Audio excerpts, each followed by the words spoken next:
Hello friends, welcome to Kalyani's உலகம். இன்றைக்கி இந்த வீடியோவில் நம்ம எல்லாருக்கும் ரொம்ப ரொம்ப பிடிச்ச பிரியாணி சைட் டிஷ் கத்தரிக்காய் கிரேவி செய்ய போகிறேன். இப்போ வாங்க செய்யலாம். நம்ம சேனலை இன்னும் சப்ஸ்கிரைப் பண்ணலன்னா சப்ஸ்கிரைப் பண்ணிக்கிங்க. கூடவே இருக்கக்கூடிய பெல் ஐக்கானை ப்ரெஸ் பண்ணி அதில் ஆல் ஆப்ஷனை கிளிக் பண்ணிக்கிங்க. இப்போ தேவைப்படக்கூடிய பொருட்கள் என்னென்ன அப்படின்றத பார்த்துடலாம். கடுகு, வெந்தயம், மிளகு, சீரகம், 2 ஸ்பூன் அளவுக்கு வெள்ளை எள்ளு, 2 ஸ்பூன் அளவுக்கு வறுத்த வேர்க்கடலை, தனி மிளகாய்த்தூள், மஞ்சத்தூள், கறிவேப்பிலை, ஊறின புளி. இது கூடவே 1/4 கிலோ அளவுக்கு கத்தரிக்காய். இப்போ ஸ்டவ் ஆன் பண்ணி பேன் வச்சுக்கலாம். பேனில் ஒரு 2.5 ஸ்பூன் அளவுக்கு ஆயில் சேர்த்துக்கலாம். ஆயில் சூடான பிறகு கொஞ்சமாக கடுகு பொரிய விட்டுக்கலாம்.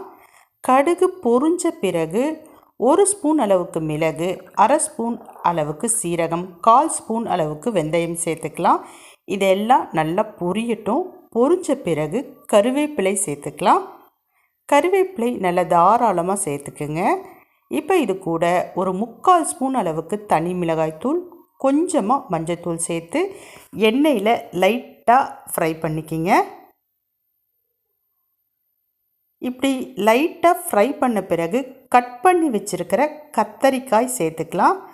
கத்தரிக்காயை நீங்கள் கொத்து கொத்தாகவும் அரியலாம், அப்படி இல்லைன்னா இந்த மாதிரி பீஸாகவும் அரிஞ்சிக்கலாம், நம்ம விருப்பம்தான். இப்போ கத்தரிக்காவை நல்லா மிக்ஸ் பண்ணிக்கலாம். கூடவே தேவையான அளவு கல் உப்பு சேர்த்துக்குங்க. உப்பு சேர்த்துட்டு நல்லா வதக்கிக்கலாம். அந்த மிளகாய்த்தூள் இந்த கத்தரிக்காயில் போய் சேரணும். நம்ம இது கூட வேறு எதுவும் வெங்காயமோ தக்காளியோ சேர்க்க போகிறது கிடையாது. இப்படி மிக்ஸ் பண்ணிடலாம். மிக்ஸ் பண்ணிவிட்டு ஒரு தட்டு போட்டு 5 நிமிஷத்துக்கு சிம்மில் அப்படியே விட்டுடலாம். இப்போ நம்ம ஓப்பன் பண்ணிக்கலாம். பாருங்கள் கத்தரிக்காய் எந்த அளவுக்கு சாஃப்டாக ஆயிடுச்சு அப்படின்ட்டு. இப்போ நல்லா ஃப்ரை பண்ணிக்கலாம். இப்போ இது கூட கொஞ்சமாக கரைச்சி வச்ச புளி தண்ணி சேர்த்துக்கலாம். இப்போ இந்த கத்தரிக்காய் கிரேவியை ஒரு 6 பேர் சாப்பிட்டுக்கலாம். அந்த அளவுக்கு தான் நான் செஞ்சு காமிக்கிறேன். இப்போ மறுபடியும் நல்லா மிக்ஸ் பண்ணிக்கலாம். இந்த கத்தரிக்காய் புளி தண்ணி எல்லாமே ஒன்றா சேர்ந்து அந்த புளியினுடைய டேஸ்ட்டு கத்தரிக்காயில் போய் சேரணும். ஃபஸ்ட்டு காரம் போய் கத்தரிக்காயில் சேர்ந்தது. இப்போ ரெண்டாவதாக புளி பார்த்திங்கன்னா சேர்த்துருக்கோம். இந்த புளிப்பு சுவையை அப்படியே சக் பண்ணிக்கும் இந்த கத்தரிக்காய். இப்போ கடைசியாக இதுக்கு முக்கியமான ஒரு பொருள் சேர்க்க போகிறோங்க. அதுதான் இந்த கத்தரிக்காய் கிரேவிக்கு ஒரு சூப்பரான டேஸ்ட்டை கொடுக்க போகுது. இப்போ பாருங்கள், நல்லா எண்ணெய் மிதக்க கத்தரிக்காய் ரொம்ப சூப்பராக வெந்துருச்சு, நல்லா சாஃப்டாகிடுச்சு.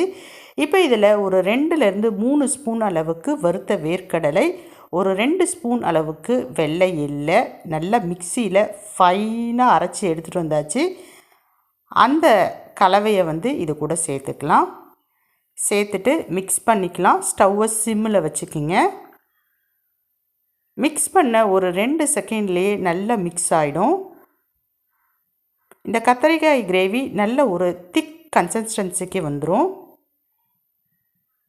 இந்த வேர்க்கடலையும் எள்ளும் ரொம்ப ரொம்ப முக்கியங்க. இந்த கத்தரிக்காய் கிரேவிக்கு நல்ல ஒரு டேஸ்ட்டை என்ஹான்ஸ் பண்ணி கொடுக்கும். இப்போ மறுபடியும் ஒரு 5 நிமிஷத்துக்கு நல்லா ஃப்ளேமை சிம் பண்ணிவிட்டு தட்டு போட்டு மூடி வச்சிடலாம். கண்டிப்பாக ஒரு 5 நிமிஷத்துக்கு தட்டு போட்டு மூடி வச்சுருங்க. இப்போ நம்ம ஓப்பன் பண்ணிக்கலாம். பாருங்கள், சூப்பரான கத்தரிக்காய் கிரேவி சிம்பிளாக மிஞ்சி போனால் ஒரு 15 நிமிஷம் தாங்க ஆகிருக்கும், ரெடி ஆகிடுச்சு. இதே மாதிரியே செய்யுங்க, சூப்பராக இருக்கும். இதை நம்ம பிரியாணிக்கு தொட்டு சாப்பிட்றப்ப ரொம்ப ரொம்ப சூப்பராக இருக்கும். ரொம்ப சிம்பிளாக வீட்டிலையே அழகாக கத்தரிக்காய் கிரேவி நம்ம செஞ்சிட்டோம்.